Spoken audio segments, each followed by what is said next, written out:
Hey guys, welcome back. It's Mike with Kiss Dog Training, and today we are going to tackle the topic of what should a dog training session look like. I mean, let's face it, for probably the last 10 to 20 years, we've kind of been inundated by TV shows, blog posts, Google, now artificial intelligence, ChatGPT. We have more information than we've ever had before. And unfortunately, some of these things, while entertainment, don't really describe what it should really be. It's kind of like the age old sitcom, we can solve any problem in 30 minutes. Well, we did the same thing with dog training, too. Here we have this dog who's completely and totally out of control and has this terrible back history. And by the end of the show, the dog is perfect. Well, that's not really the way it's going to happen. And I think maybe what we're going to be really delving into at this topic is what really should it look like. I think the first thing we got to consider is where the problem behaviors happen. They don't happen in training facilities. They don't happen while they're being videotaped in most cases. They are where you live. So me with Kiss Dog Training decided, probably about 10 years ago, maybe not quite that long ago, is that I was going to focus 100% on in-home dog training and not do group classes. The in-home side of it, that's where the problems happen. If it's what happens when a person enters the house, I want to work right there at the front door. If this is a dog who barks in the backyard and won't come inside the house, I want to deal with it right there where it's happening. If it is a dog who's pulling on leash like a demon, I want to deal with it in your neighborhood, not at a busy city park. Now, we might get to the busy city park, but where we're going to start is where the problem happens. So I think that's the first big takeaway of what should dog training look like. It might start with where it happens.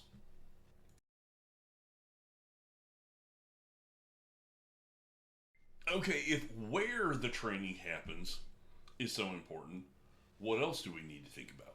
I think we need to think about how it happens. What happens before the trainer gets to your house? Well, I think a good training, the real scenario here, what really has to happen is if you've got a good dog trainer, before they ever show up to your house, you're going to be filling out a behavior history. You're going to be filling out what's hopefully a pretty detailed behavioral questionnaire. Because if the dog trainer is walking into your house cold with just a quick contact form that they got that these are the three things I want to fix, there's a lot of things they don't know about your house, about your life, about your schedule, what your routines are, how the dog does with said problem, whatever it's going to be. There might even be a section, I know there is on mine, where I want to know what the veterinarian thinks. Has the veterinarian dealt with this problem before? So I think if where the behavior is happening is important, then the how it's happening is just as important. So I would be real cognizant of, if you're not filling out a big behavioral questionnaire, ask yourself a better question. How is that trainer going to really know what to teach me when I get there?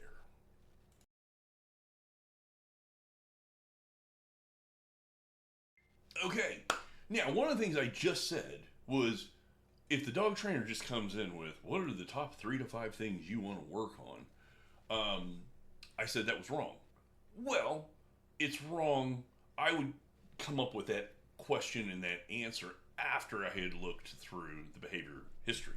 So it's funny, the way mine is set up is you give me all the history, and then at the very end of the behavior history is what are the things you want to accomplish. And I only give you about the option of 3 to 5, okay? Because, usually if we get much past that, we've got such a huge expanse of what we want that we almost go into that paralysis due to analysis. There's too much information. Where do we start? How do we go?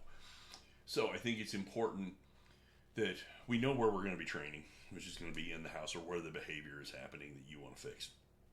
That your trainer needs to have a really good idea of how it works, when it works, why it works, so on and so forth through the questionnaire, okay? And then finally, we've got some really major things. This is what we want to focus on. Now, does that mean when the trainer comes into your house, they are going to immediately start working on your list? And the answer is no, they're not. And the reason is you might have, let's say I want my dog to pay better attention on a walk. Well, that's great. If I start on a walk, it would be like me um, telling somebody that I want to understand calculus, and they immediately whip out a calculus book. Well, the calculus may be way past what I'm capable of. We may have to use a questionnaire with that person and go, show me the math you can do. Can you answer this question? Can you do this question? Can you do this? And I'm going to get a pretty good idea by that questionnaire what you're capable of, what your dog is capable of, and where we need to start. In most cases, I start really simple. Hand feeding. I want the dog to understand don't bite the hand that feeds, and that without me you don't get to eat, at least for a period of time. Then I can use that aspect to get the attention of the dog, but I can also be sneaky and know that the client, or you, the person, has to feed the dog twice a day. So if I can trick you into hand feeding those 2 times a day, working on videos and games and techniques that we learned during the session, I am not only getting the dog to pay attention, but I'm getting the owner to practice, and now we've got a foundation to work on. Okay? And that foundation gets built in layers of distraction. So what's the least distracting environment you got? Chances are it's your house or your apartment. It's where you live, because that's where the dog lives. This is normal. So if I do that all in the first session, it's really important. I got to get that foundation. Now, the second part of this equation is going to be even more important, and that is not expecting the dog to do something in an environment they can't handle yet.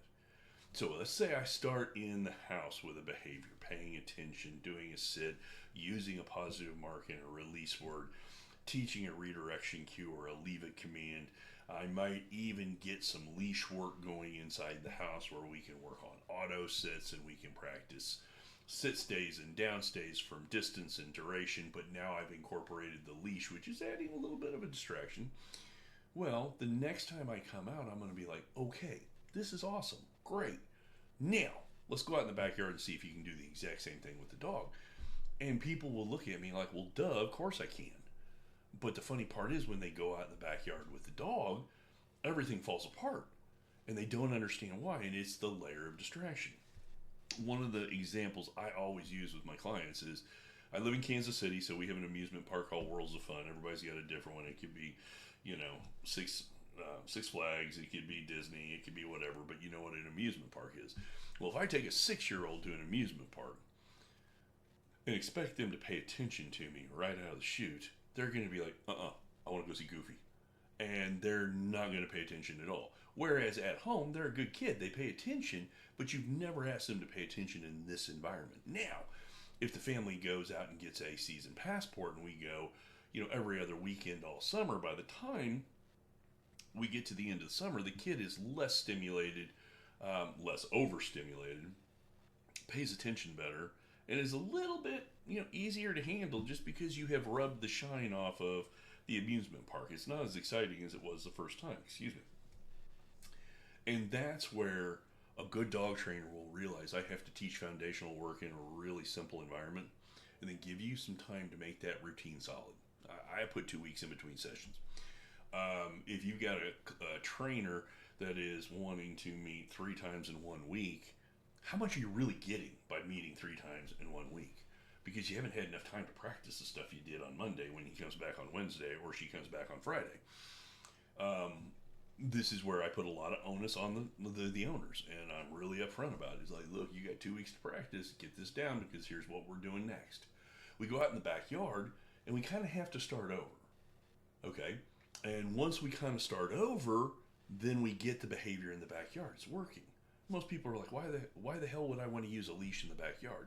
It's not necessarily that you would want to use a leash in the backyard, but it's going to be the easiest place for you to learn skills. Adding a layer of distraction, working. Okay? And then I might say, the minute you start seeing success, I want you to cheat to the driveway. We're going to start taking those games that we learned in the house, then to the backyard, and now we're going to work in the driveway.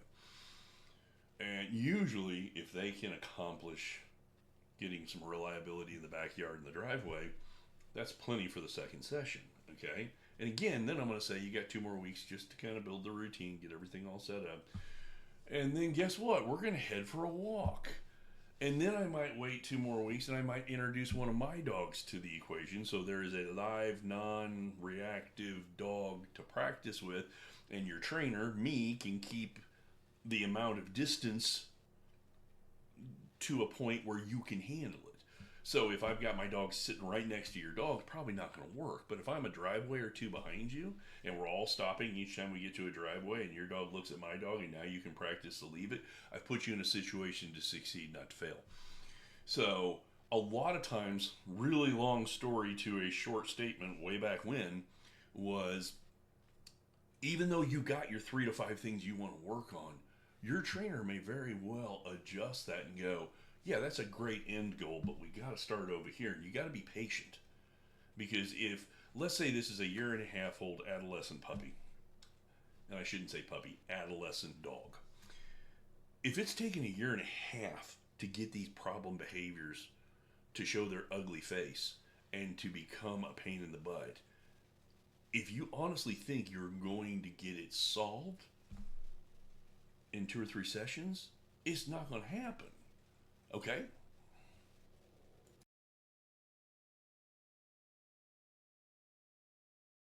Okay, so if we're going to be coming from this at an angle of we start in the least distracting, move to the most distracting, it also brings us up to the idea of skills versus a big word that I use all the time. And it's really not that big of a word, but it's a big concept.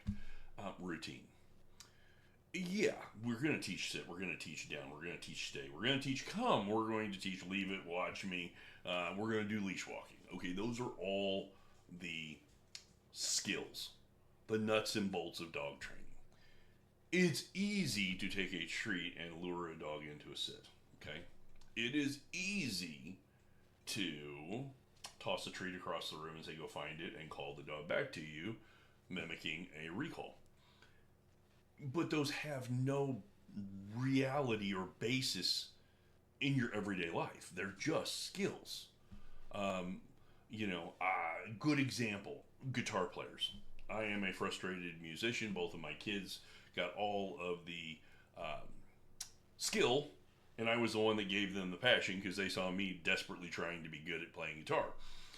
A lot of guitar players can play a G chord, a C chord, and a D chord.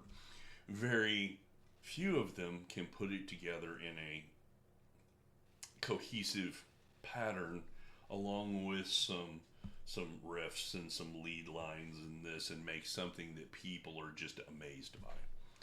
And that's kind of what we're talking here. So if I talk routine, that routine is way more important than the nuts and bolts. But you got to have the nuts and bolts to build the routine. Now that sounds really weird, but think about it. I can have a big bag of nuts and bolts. I can play with them. I can put them together. But I also have to have the routine to know what we're building. Okay? So when we talk about routines in dog training, it really comes to the question of quit asking or quit going after your dog for what they're doing wrong.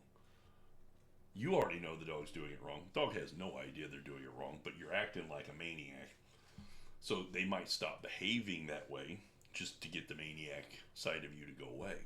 But it doesn't teach the dog what you want. So let's take the dog who jumps up. Dog jumps up, we'll negatively mark it, we'll do the tss noise, we'll go we'll, missile and whistle and throw something at them, we'll do all sorts of crazy crap, okay? It might stop the behavior, but does it teach the dog what you want? No. Okay, this is the magic of a routine. We have to teach a routine. Number one, what do I want instead of jumping? That's not to say there won't be a consequence and that we won't redirect the jumping behavior to something else. And we might even add a consequence that says if you do this, this happens. Okay, we'll get to that. But if your trainer is not teaching you the routines of what is rewarding should be repeated and what is driving you nuts should be redirected, then what are you really learning? Okay? And let's remember, let's not get caught in the weeds here. The entire purpose of this conversation is, what should a good dog training session look like? So let's get back to the dog who jumps up. Client will say, I want my dog to quit jumping. And the first question I ask, well, what do you want your dog to do instead of jump? And they go, I don't freaking care. I just want the dog to quit jumping. Well, I can't teach I don't freaking care. How about we teach the dog to sit instead of jump up? And they mean, what do you mean? I don't get it. Dog already knows sit. Yeah, but the sit is not a default behavior.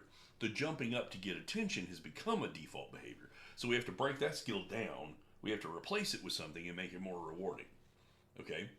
So I start with this silly little game, the nuts and bolts of the turnaround game, where I turn my back on the dog and call them, and they come around front and I give them a treat. And I turn my back and they come around front and I give them a treat. This third time I turn my back, I wait for them to come around, I pull my hand up to here, which looks like a sit command. The dog sits and I give them a treat. And I kind of play with this. I might start walking around the house, but usually within about 20 or 30 minutes, I got a dog following me, coming around front, sitting and looking at me.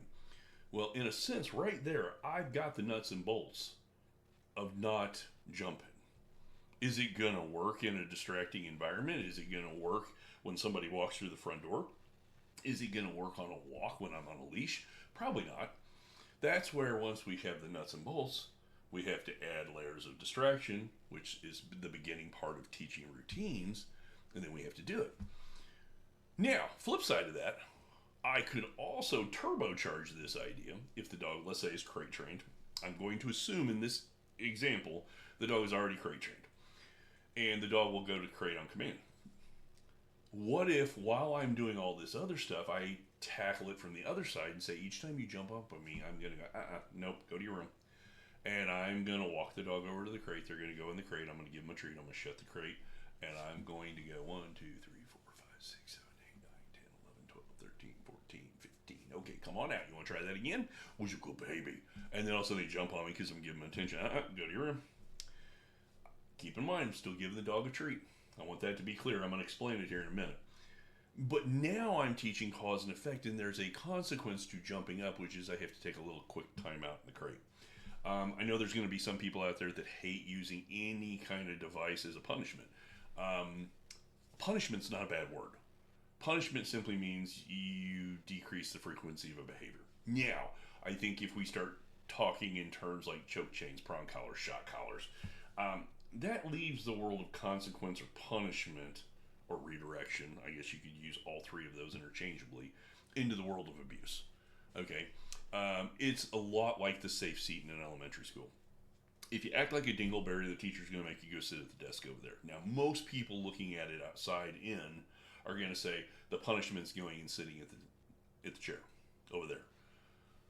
Really, the punishment's losing access to the class. The chair or the desk over here is just the management device, and that's what we're using the crate for. But now we're adding a consequence to a bad behavior while we're teaching the right behavior. And before you know it, now I've got it in the house under control here. Doorbell rings, dog goes to the crate, a little calm down. Person comes in, I give them the instruction, hey, look, we're a little crazy. We like to jump up on people. Give me a minute, let him calm down, and then I'll let him out. If they jump on the person, I might redirect to the crate real quick. And we start practicing the skills, the routines we want to work. Okay? So as you kind of see this, if you're not getting the vibe, then I'm going to teach you the nuts and bolts. I'm going to give you time to practice. We're going to throw in good routines and teach that there's a better behavior that's more rewarding. And here's how you redirect. And that might take you 2 or 3 sessions. Well, then what are you learning? So it all goes back to that original question. What should a good dog training session look like?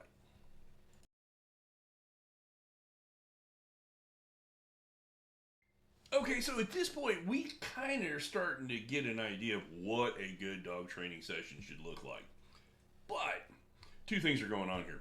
I'm realizing that this script, the notes I put together for this presentation, video, podcast, however we're going to, disseminate the information to the world, is was maybe a little bit longer than I expected. So this is going to have a part 2 that's coming out next month. And I'm going to end with one of my biggest frustrations in dog training.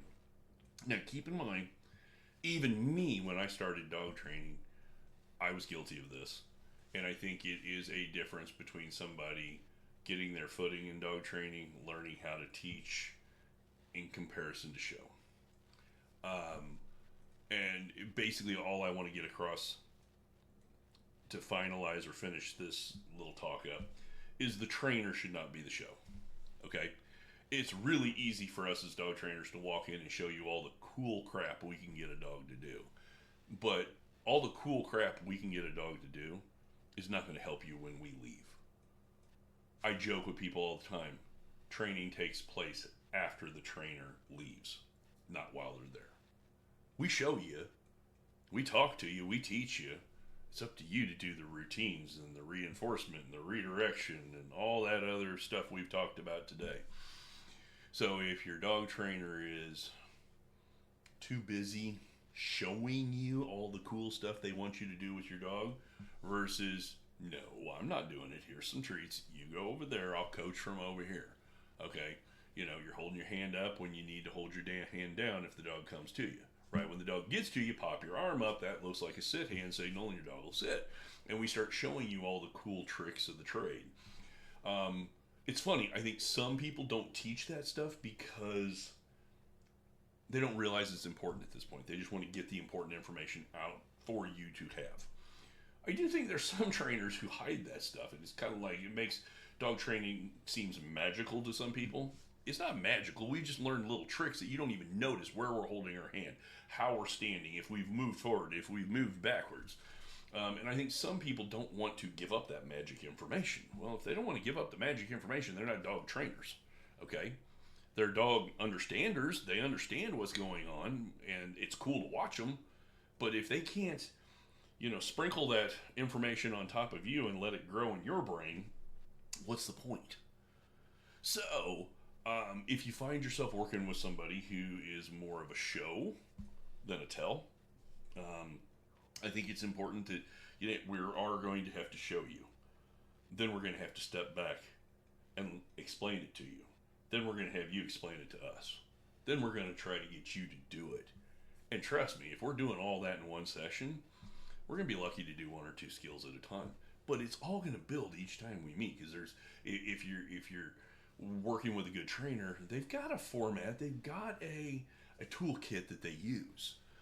My toolkit looks totally different than other trainers, but we're teaching the exact same thing with the exact same techniques. But over the years, we've kind of figured out different ways to describe it, show it, and get it out into the world. So, the big thing here is just to stop and think. Is that trainer giving you time to practice? Are they teaching you what you need to do? Are they showing you how to reward? Are they showing you how to redirect? I think all these things are really important. But there's an entire part 2 of this little conversation of what should a good dog training session look like. So with that, I'm going to say I'm Mike with Kiss Dog Training, and come back in a month and we'll do part 2 of this conversation.